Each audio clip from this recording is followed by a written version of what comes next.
November 1941, Fort Canning, Singapore Island, British Far East Command.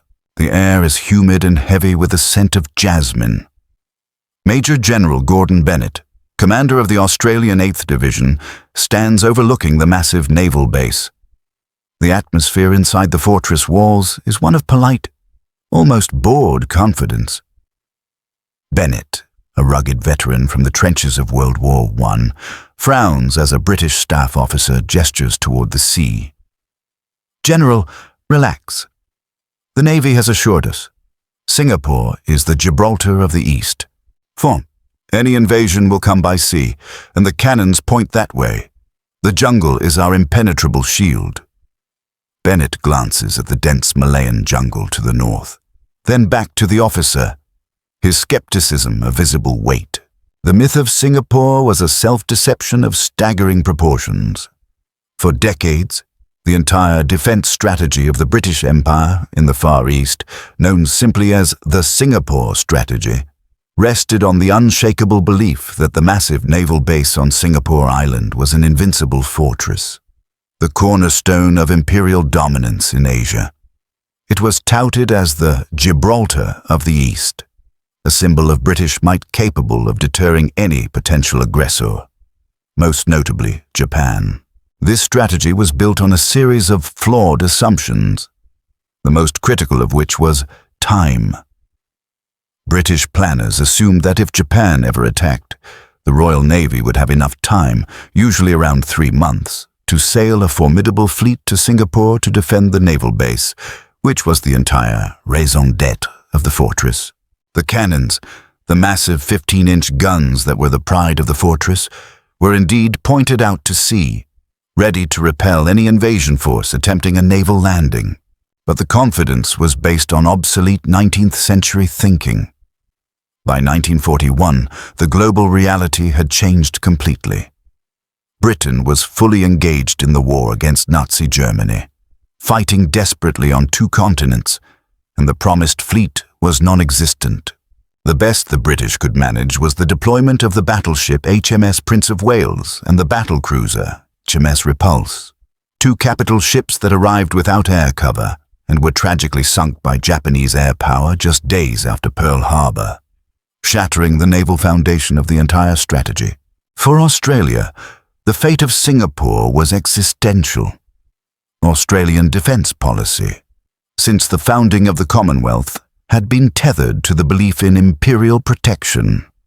Australia viewed itself as a junior partner in the British family, secure in the knowledge that if ever threatened, the full might of the Royal Navy would steam to its defence. The entire Australian war effort had been focused on supporting the mother country in the European and North African theatres, sending its best troops, including the celebrated 8th Division, to fight Hitler and Mussolini.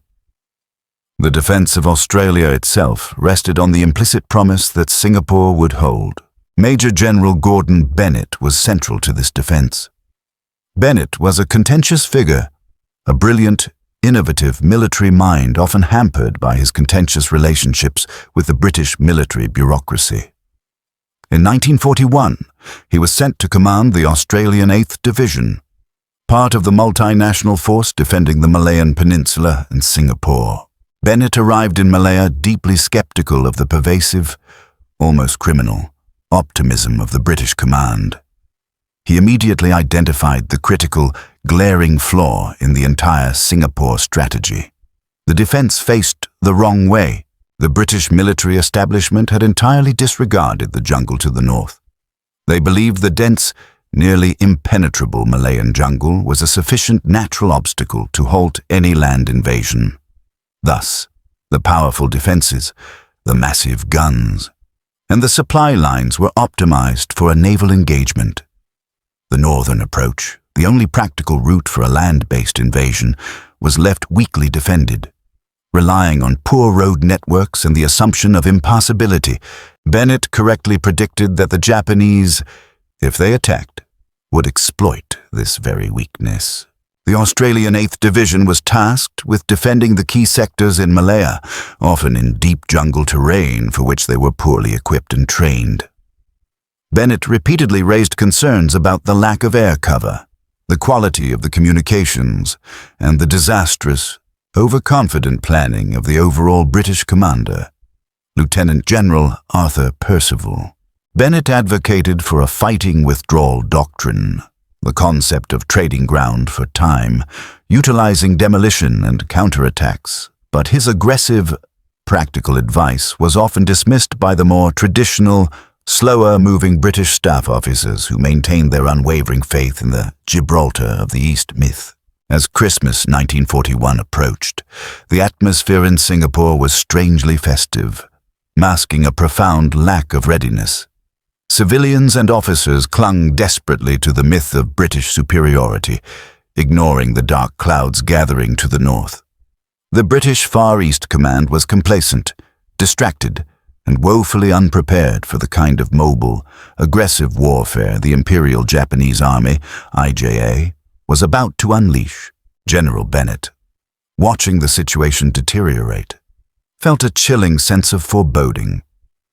He knew the illusion of safety was paper-thin.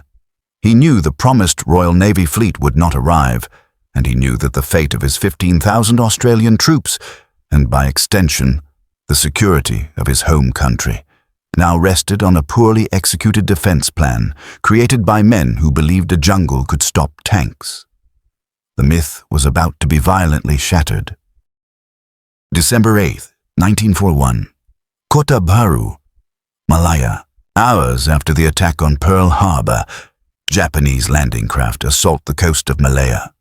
Private Kenjiro Sato, a Japanese infantryman, scrambles ashore, soaked by the surf. He checks his bicycle. Yes, a bicycle. His commander shouts orders to move inland fast. Sato looks toward the dense, supposedly impassable jungle. He grins. The British believed the jungle would stop tanks. Sato knows better. The jungle is simply a path to victory, and they will travel faster than any British staff car.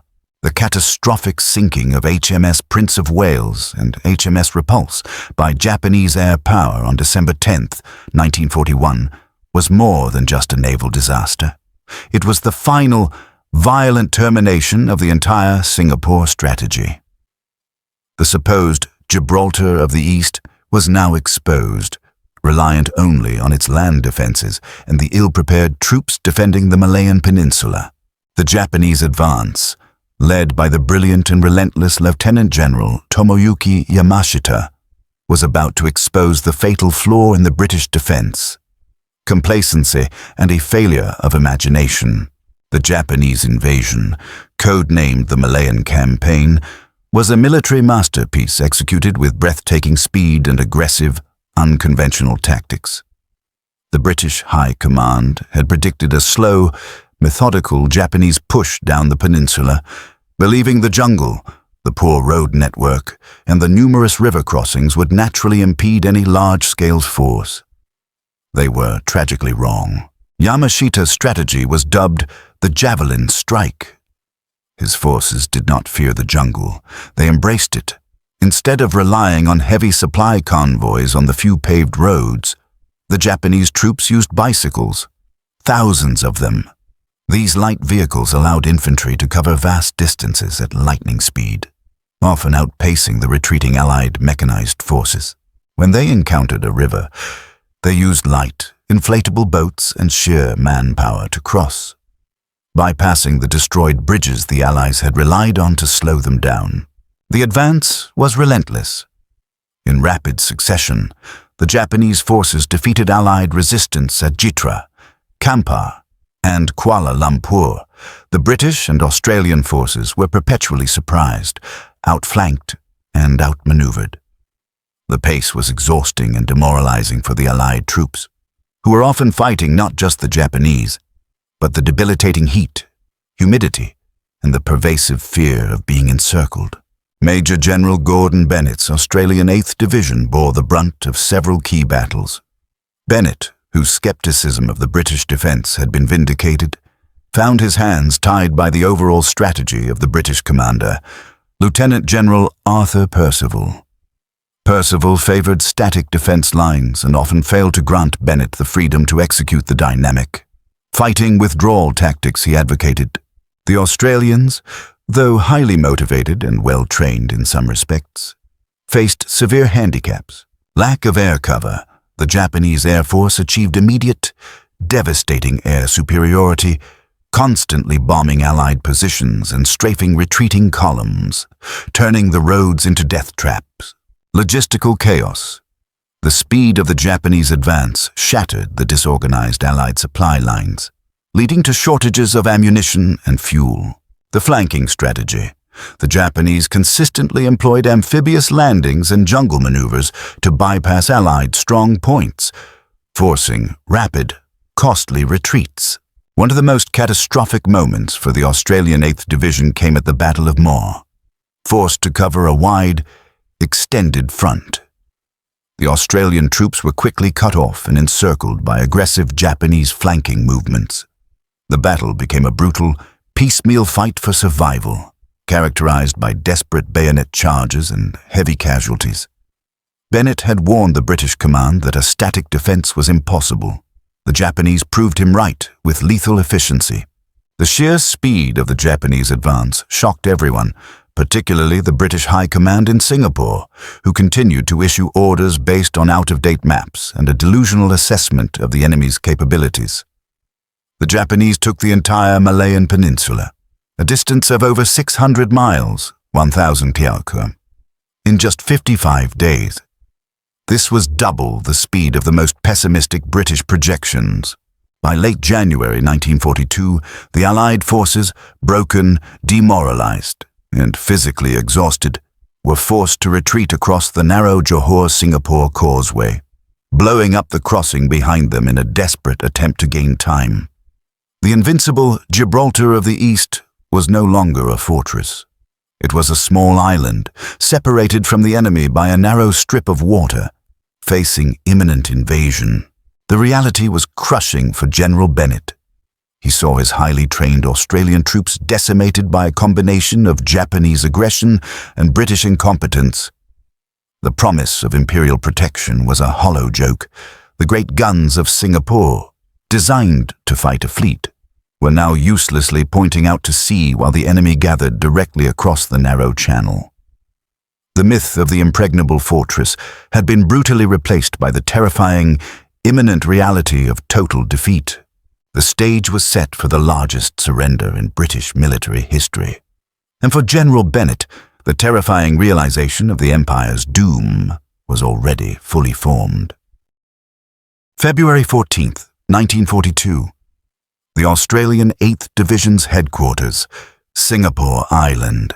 The air is thick with the smell of burning oil and defeat. Shells from Japanese artillery pound the city ceaselessly.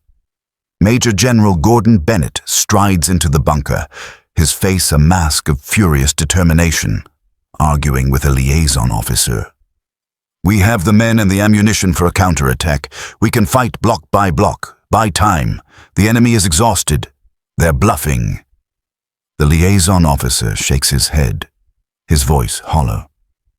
"General, the water supply is critical. General Percival believes further resistance is futile. The order is coming. Sir." Bennett slams his fist onto a map of the island. He is watching his division, his country's hopes, being thrown away. The retreat to Singapore Island was a disaster, but the ensuing defense of the island itself was a compounding catastrophe. The Johor-Singapore causeway, destroyed in a desperate attempt to slow the Japanese, provided only a brief reprieve.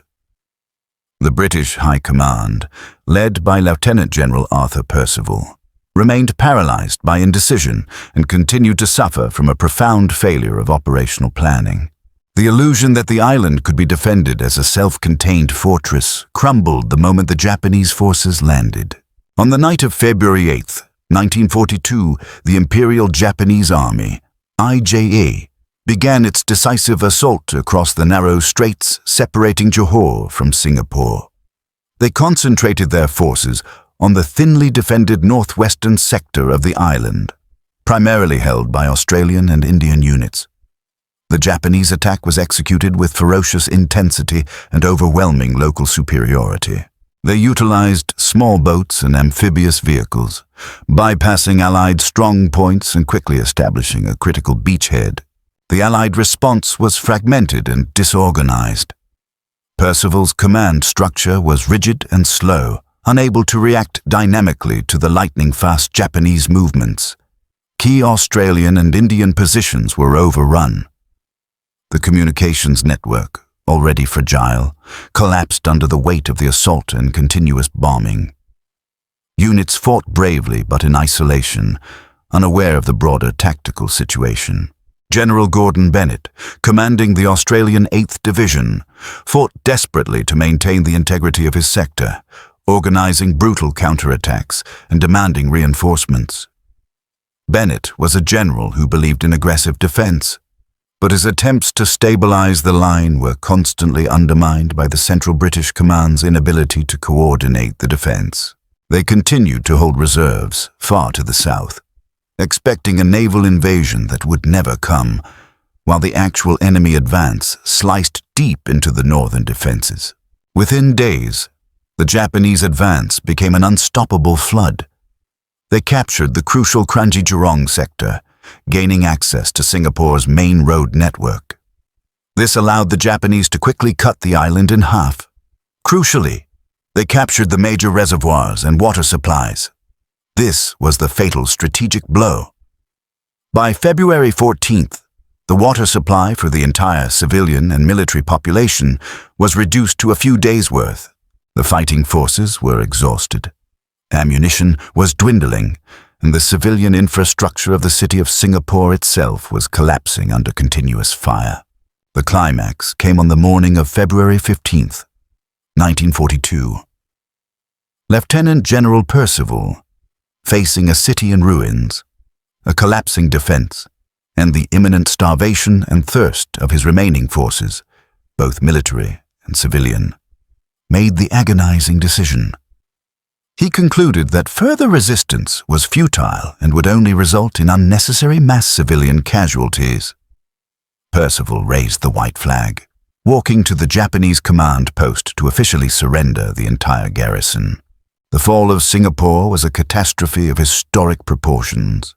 Over 80,000 Allied troops, British, Indian, and more than 15,000 Australian soldiers were captured by a Japanese force less than half their size. It was the largest surrender in British military history and an absolute validation of Japanese military efficiency. For the Australian troops, the surrender was a betrayal. They had been told for decades that Singapore was an impregnable fortress. They had fought a brutal retreat down Malaya. Now, they were being marched into brutal captivity under conditions that defied the laws of war. The fate of those 15,000 Australian soldiers, many of whom would spend the next 3 years suffering under forced labor on the Thai-Burma Railway, became the darkest consequence of the Singapore strategy. It is at this critical moment that General Gordon Bennett took the action that would forever define his controversial legacy. He chose to escape. Bennett did not participate in the formal surrender.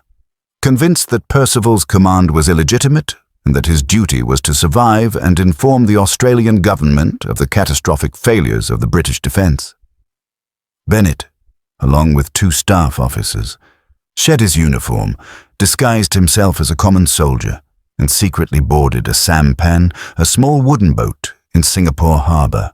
He undertook a harrowing journey across the straits, navigating enemy patrols, and eventually making his way through the Dutch East Indies, modern Indonesia, before finally reaching Australia, a remarkable, desperate journey of survival. Bennett justified his actions by arguing that, as the most senior Australian commander, his knowledge of the Japanese tactics and the flaws in the British defence was too valuable to be lost in a Japanese prison camp.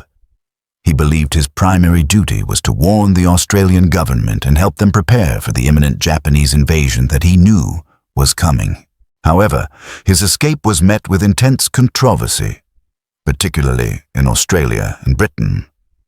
Critics accused him of deserting his troops, of abandoning his men to captivity while he saved himself.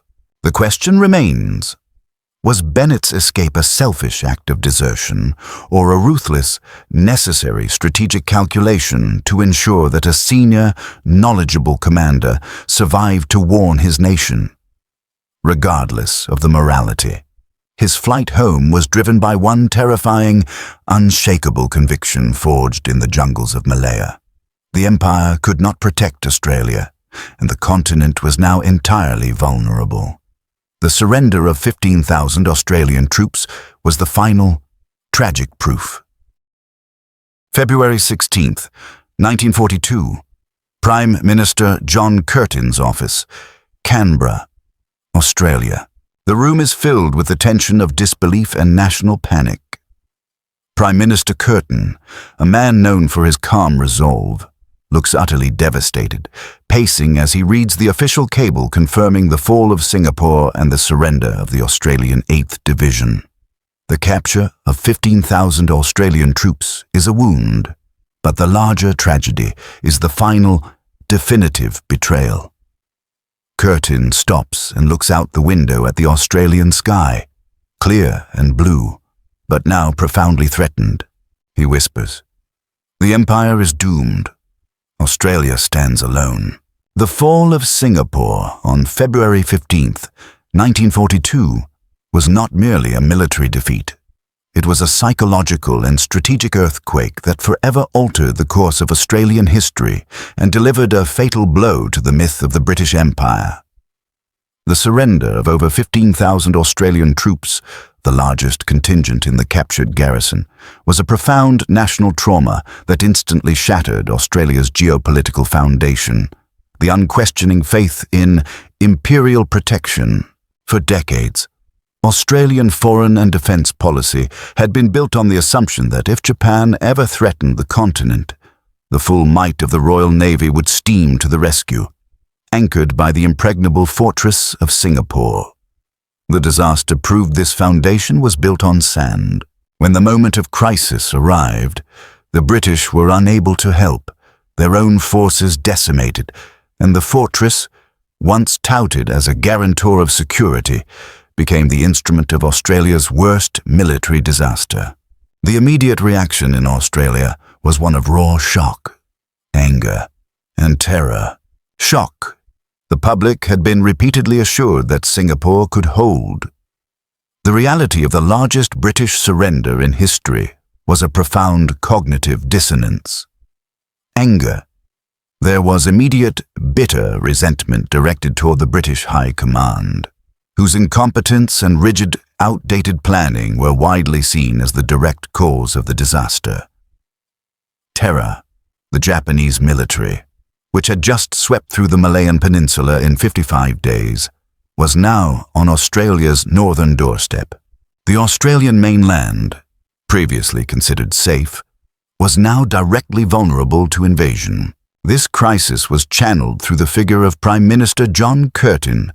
Curtin, a Labour leader who had often been sceptical of the Empire's capacity, faced the ultimate trial of leadership. He understood instantly that the situation demanded an irreversible strategic pivot, a fundamental realignment of Australian loyalty and defence policy. The capture of the 8th Division was the painful proof that Australia could no longer rely on the mother country for survival. The political realization was devastating. The British Empire was doomed, at least in Asia. Its military strength had been neutralized, its naval assets sunk, and its promises proven empty. Australia's destiny now lay in its own hands, and in the hands of the only power capable of projecting force across the Pacific to meet the Japanese threat, the United States. The most dramatic manifestation of this pivot came in the form of a statement published by Prime Minister Curtin in the Melbourne Herald on December 27, 1941, which now took on a terrifying new urgency.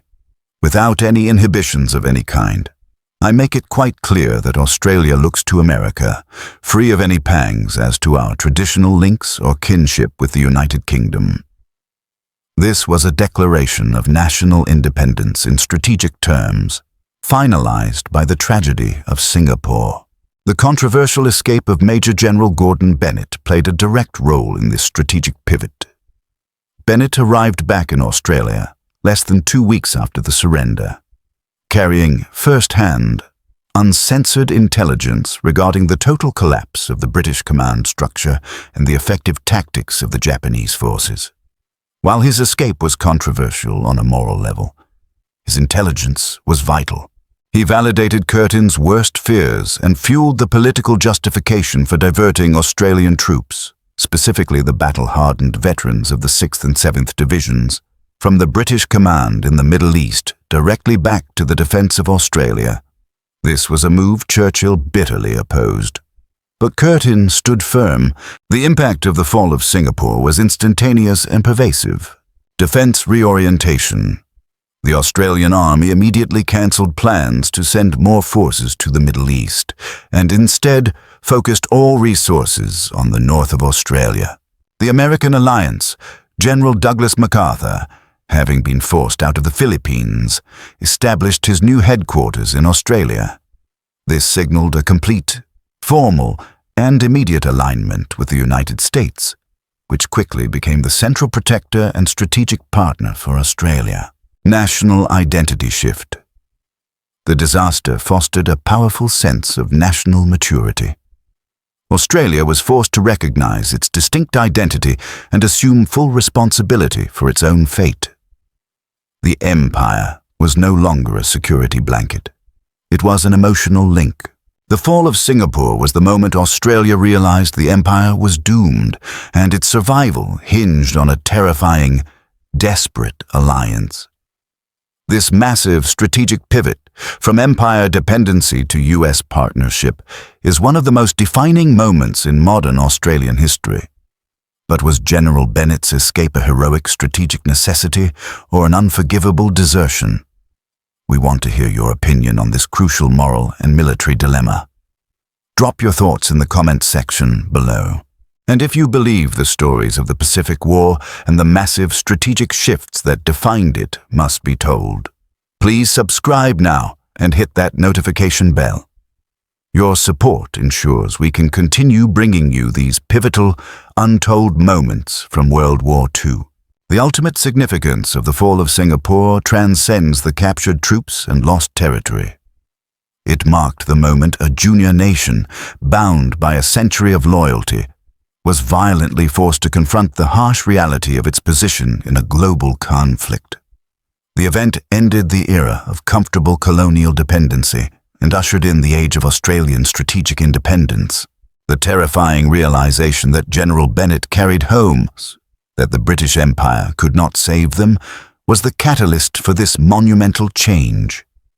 The survival of Australia in the face of the Japanese onslaught in 1942 was not due to the fortress that failed, but to the desperate, immediate political and military decisions made by Prime Minister Curtin and the rapid forging of a powerful new alliance with the United States. The fall of Singapore remains a raw wound in the Australian consciousness, a reminder of the fragility of assumed safety.